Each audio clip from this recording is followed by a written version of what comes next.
Hi friends, welcome back to my YouTube channel. After long time అనమాట మళ్ళీ మనం videos అయితే స్టార్ట్ చేసాము. ఇప్పుడు ప్రజెంట్ వచ్చేసి నేను తిరుపతి రైల్వే స్టేషన్ బయట అయితే ఉన్నాను. తిరుపతి రైల్వే స్టేషన్ కన్స్ట్రక్షన్ అయితే కనుక అమృత్ భారత్ స్కీమ్ పైన అయితే జరుగుతుంది. 300 కోట్లు పెట్టి అయితే కనుక ఆల్రెడీ దీనికైతే కనుక ఫ్రంట్ సైడ్ ఎంట్రన్స్ కూడా ఓపెన్ చేసేసారు. దీనికి ఆల్మోస్ట్ అయితే కనుక 2 years నుంచి వెయిట్ చేస్తున్నాను అనమాట. కన్స్ట్రక్షన్ ఎప్పుడు కంప్లీట్ అవుతుందని చెప్పేసి ఇప్పటికి కూడా కంప్లీట్ అయితే అవ్వలేదన్నమాట.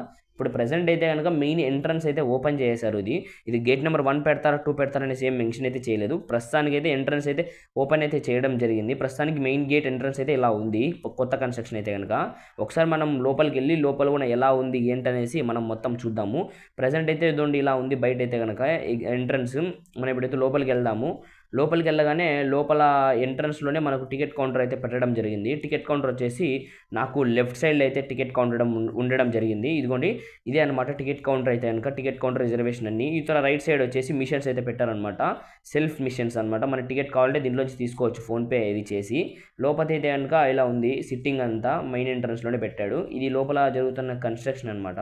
ప్రజెంట్ బ్యాక్ సైడ్ అయితే కనుక కన్స్ట్రక్షన్ ఆల్మోస్ట్ 90% అయితే అయిపోవడం జరిగింది. ఇదిగోండి బ్యాక్ సైడ్ కన్స్ట్రక్షన్ అయితే కనుక టోటల్ అయిపోవడం జరిగిందనమాట. ఏమంటే కనుక ఇంకా ప్యాచ్ వర్క్స్ అయితే అలానే ఉన్నాయి. ఇప్పుడు అలీ కన్స్ట్రక్షన్ పూర్తిగా అయిపోతే కనుక మళ్ళీ మీకోసం బ్లాగ్ అనేది తీసుకొని రావడం జరుగుతుంది. ఇదిగోండి బ్యాక్ సైడ్ లోపల అయితే ఇలా ఉందన్నమాట. ఆల్మోస్ట్ అయితే కంప్లీట్ చేశాడు. కానీ ఇంకా మెయిన్గా వర్క్స్ అయితే కొన్ని అయితే ఉన్నాయి. పైన సీలింగ్ కూడా చూడండి కంప్లీట్ చేసేసాడు మొత్తం అయితే కనుక.